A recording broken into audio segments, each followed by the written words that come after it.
नमस्कार, मैं हूं राजीव ढोंडियाल। गोला बारूद के मोर्चे पर तो भारत ने पाकिस्तान से जंग जीत ली और 4 दिन की जंग में पाकिस्तान घुटनों पर आ गया। भारत पाकिस्तान के बीच में जंग भले ही रुक गई हो, लेकिन भारत ने पाकिस्तान पर ऐसा वाटर बम मारा है कि पूरा पाकिस्तान इस समय त्राही त्राही कर रहा है। पहले गोला बारूद से तबाही, अब पाकिस्तान में वाटर बम से त्राही त्राही। सिंधु जल समझौते पर कैसे भारत ने दबाई पाकिस्तान की गर्दन, समझ में आ गया।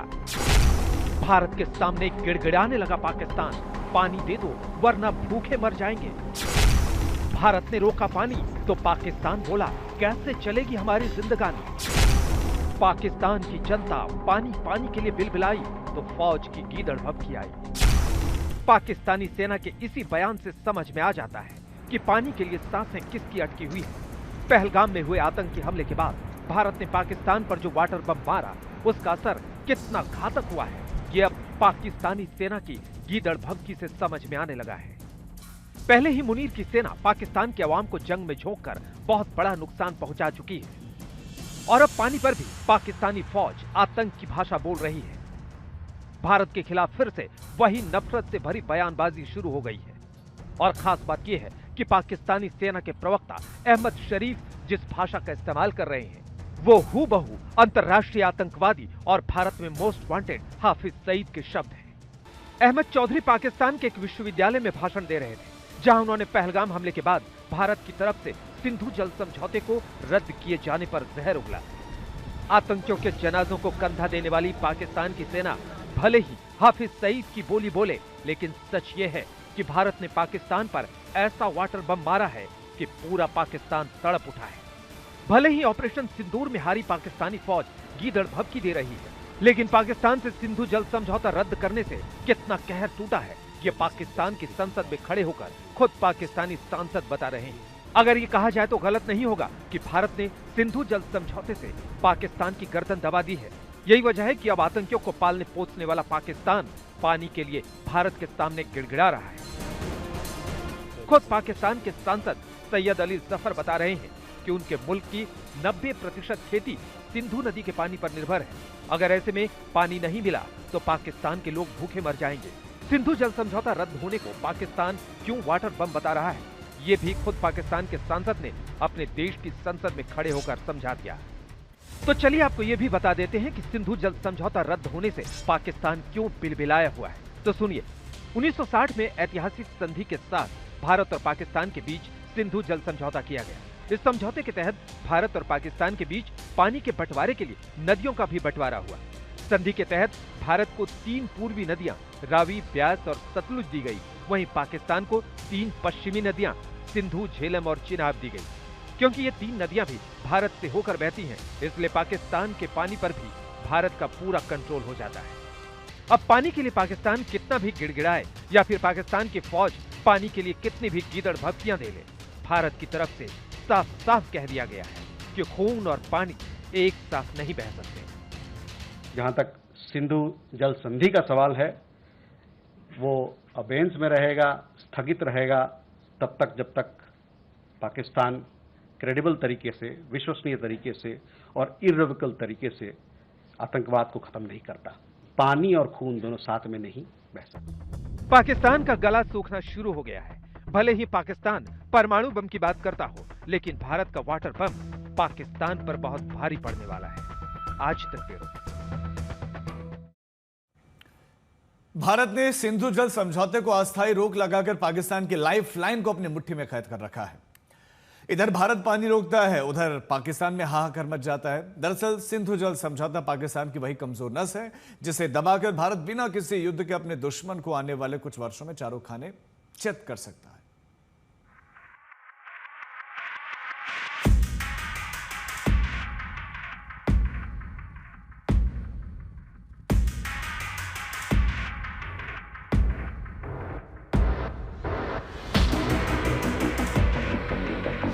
अब न मिसाइल चलाने की जरूरत है,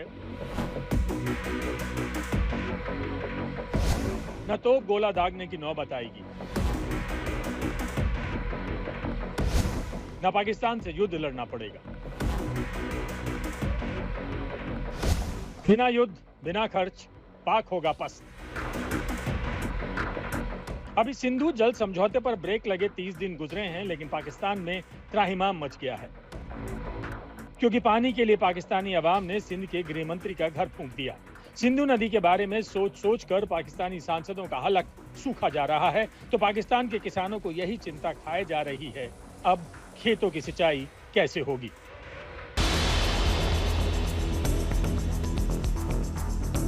भारत पाकिस्तान के रिश्तों का इतिहास यही है। कई युद्ध लड़े गए, लेकिन ऐसा पहली बार हुआ जब भारत ने 1960 में हुए सिंधु जल समझौते को निलंबित कर दिया। भारत का यह कदम पाकिस्तान को कई बार युद्ध भूमि में मिली हार से भी ज्यादा चोट देने वाला है। ऐसा क्यों, इसे समझिए। सिंधु जल समझौता पाकिस्तान की लाइफलाइन माना जाता है। पाकिस्तान की 80% खेती सिंधु नदी के पानी पर निर्भर है। समझौते पर ब्रेक सीधे तौर पर पाकिस्तानी अर्थव्यवस्था पर चोट है। पानी की कमी पाकिस्तान को कई बड़ी चुनौतियों में डाल देगी। पानी के लिए गृह युद्ध का संकट, तो अर्थव्यवस्था होगी चौपट। हर युद्ध की एक कीमत होती है जिसे देश को चुकाना होता है, भारी खर्च के रूप में, जान और माल के नुकसान की शक्ल में। पाकिस्तान के लिए भारत ने इस बार एक नई युद्ध नीति का निर्माण किया है, जिसमें भारी खर्च का नुकसान तो बिल्कुल नहीं होगा, लेकिन दुश्मन को नुकसान जबरदस्त होगा। भारत की इस नई युद्ध नीति का नाम है प्लान सिंधु।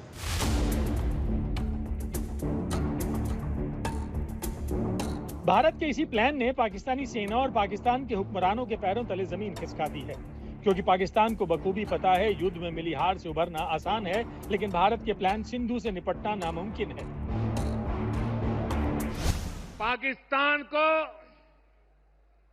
भारत के हक का पानी नहीं मिलेगा।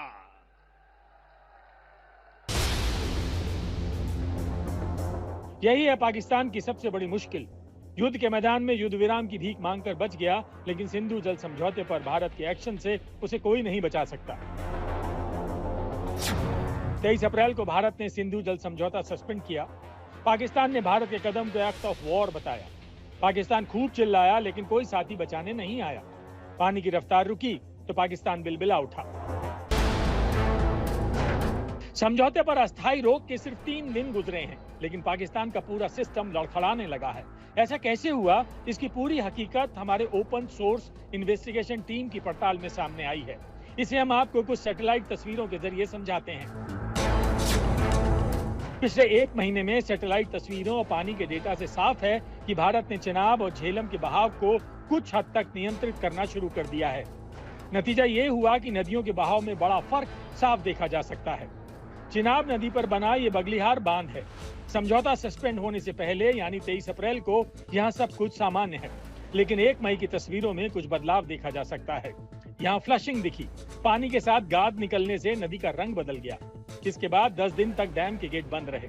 फिर 11 मई को अचानक पानी छोड़ा गया। 13 मई को डैम के गेट फिर बंद कर दिए गए, जबकि 21 मई को दोबारा खोल दिए गए।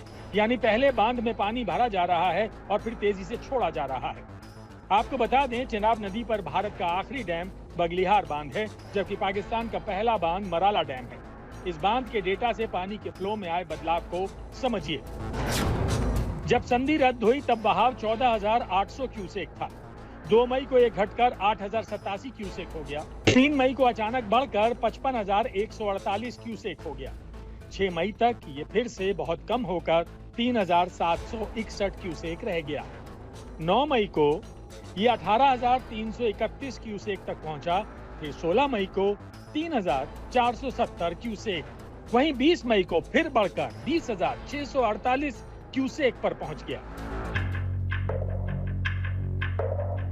अब झेलम की सहायक नदी पर बने किशनगंगा बांध की तस्वीरें देखिए। 29 अप्रैल को बांध के गेट खुले थे। 1 मई को सिर्फ एक गेट खुला था। 6 मई को सारे गेट खुले थे, जबकि 21 मई को सारे गेट बंद कर दिए गए। यानी भारत के एक्शन से पाकिस्तान जाने वाली नदियों का बहाव लगातार ऊपर नीचे हो रहा है। भारत के एक्शन की 5 बड़ी बातें समझिए। नंबर 1, झेलम और चिनाब के पानी पर भारत का नियंत्रण। नंबर 2, पाकिस्तान में पानी का बहाव ऊपर नीचे हो रहा है। नंबर 3, फ्लशिंग से बांध में जमा सिल्ट साफ हो रही है। नंबर 4, बांध में पानी स्टोर करने की क्षमता बढ़ रही है। नंबर 5, बिजली बनाने वाली टरबाइनों को भी फायदा। नंबर 6, पाकिस्तान का सिंचाई सिस्टम प्रभावित हुआ। पिछले 60 सालों में जल संसाधन को लेकर पाकिस्तान ने राष्ट्रीय स्तर पर जो भी सिस्टम्स बनाए थे वो सब इस निश्चितता पर आधारित थे कि भारत से कब और कितना पानी आएगा ये सब पहले से तय था। चाहे वो हाइड्रो पावर प्रोजेक्ट्स हों, यानी पानी से बिजली निकालने के सिस्टम्स हों, या फिर राष्ट्रीय स्तर पर पीने के पानी के वितरण की व्यवस्था हो, या फिर नहरों के जाल की व्यवस्था हो, ये सब इसी निश्चितता पर आधारित थे। अब भारत ने पाकिस्तान से उसकी ये निश्चितता छीन ली है, जो धीरे धीरे पाकिस्तान की अर्थव्यवस्था की कमर तोड़ रही है। दीपक बिष्ट के साथ अंकित कुमार, आज तक। पाकिस्तान के सिंध प्रांत में पानी के लिए ऐसा कोहरा मचा कि तोड़फोड़, आगजनी से लेकर गोलीबारी सब कुछ हुए हैं। और तो और पानी के लिए सिंध के गृह मंत्री के घर में तक आग लगा दी गई। पाकिस्तान की सिंध में गृह युद्ध, पानी के लिए बहने लगा खून। सिंध प्रांत में पानी पर छिड़ी लड़ाई क्या पाकिस्तान के टुकड़े करवाएगी? भारत ने सिंधु जल समझौता तोड़ा, पानी के लिए पाकिस्तान ही टूटने लगा। शहबाज शरीफ ने पानी वाली योजना बनाई, सिंध की जनता सड़कों पर आई। अब पाकिस्तान का क्या होगा? पानी के लिए पाकिस्तान टुकड़े टुकड़े हो जाएगा।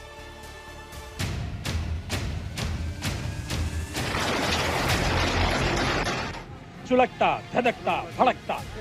पाकिस्तान का ये वही सिंध प्रांत है जो आज से नहीं बल्कि बांग्लादेश के अलग होने के टाइम से अपनी आजादी मांग रहा है। पाकिस्तान से अलग होकर अलग सिंधु देश यानी सिंधिस्तान बनाना चाहता है और अब फिर से उसी दिशा में सिंध की आवाम ने कदम बढ़ाना शुरू कर दिया है। ऑपरेशन सिंदूर से पहले भारत ने सिंधु जल समझौता रद्द करके पाकिस्तान पर जो वाटर बम मारा है, अब उसका असर दिखने लगा है। जी हां, पाकिस्तान में पानी के लिए आग लग गई है। ये पाकिस्तान के सिंध प्रांत की तस्वीरें हैं जहां पानी के लिए कोहराम मचा हुआ है। लोगों ने सिंध प्रांत के गृह मंत्री जियाउल हसन लंजर के घर में आग लगा दी।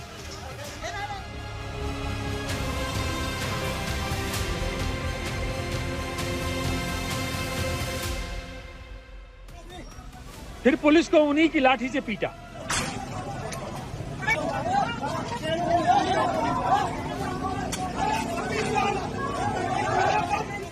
पुलिस वालों को जान बचाने के लिए भागने पर मजबूर किया। और अब आपको इस हिंसा के पीछे का पूरा सच दिखाते हैं। आपको बता दें कि फरवरी 2025 में पाकिस्तानी सरकार ने सिंधु नदी प्रणाली पर 6 नई नहरों के निर्माण की योजना का ऐलान किया था। चोलिस्तान कैनाल योजना के तहत पंजाब, बलूचिस्तान और सिंध में नहरों का निर्माण किया जाना है। लेकिन सिंध का कहना है कि बांध के जरिए पाकिस्तान सरकार सिंध के पानी को पंजाब प्रांत में ट्रांसफर करना चाहती है, जिसका मकसद पंजाब के 1.9 मिलियन हेक्टेयर बंजर भूमि में पानी ले जाना है।